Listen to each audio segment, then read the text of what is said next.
السلام علیکم ناظرین۔ کون سے لوگ ہیں جو مقدر والے ہوتے ہیں؟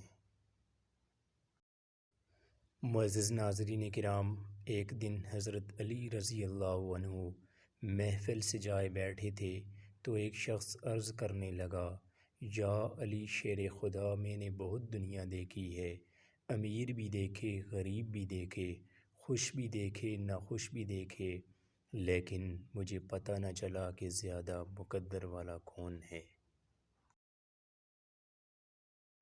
تو حضرت علی نے اسے جواب دیتے ہوئے فرمایا، صرف دو لوگ مقدر والے ہوتے ہیں، ایک وہ جنہیں وفادار دوست ملتا ہے۔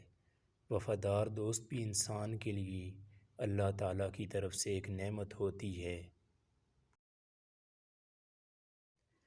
اچھا دوست ہاتھ اور آنکھ کی طرح ہوتا ہے، جب ہاتھ کو درد ہوتا ہے تو آنکھ روتی ہے، اور جب آنکھ روتی ہے تو ہاتھ آنسو صاف کرتا ہے۔ معزز ناظرین کرام، اچھے وقت سے زیادہ اچھا دوست عزیز رکھنا چاہیے، کیونکہ اچھا دوست برے وقت کو بھی اچھا بنا دیتا ہے۔ مخلص دوست کے اندر اتنا پیار چھپا ہوتا ہے جیسے بیج کے اندر درخت چھپا ہوتا ہے۔ اور دوسرا فرمایا، اور دوسرے وہ لوگ مقدر والے ہوتے ہیں جن کے ساتھ ماں کی دعائیں ہوتی ہیں۔ ماں زندگی کا مرکز صبر و کردار ہے۔ ماں ایک چمن ہے جس میں مسلسل بہار ہے۔ ماں لطف ہے، ماں سکون ہے، ماں شفقت ہے، ماں پیار ہے، ایک عظیم نعمت پروردگار ہے۔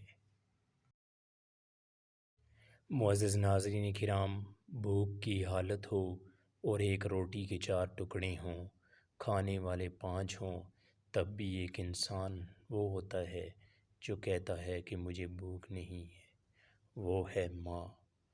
اللہ تعالی ہمیں ماں کی ایسی عظیم ہستی کی قدر کرنے کی اور ان کی زیادہ سے زیادہ خدمت کرنے کی توفیق نصیب فرمائے، آمین۔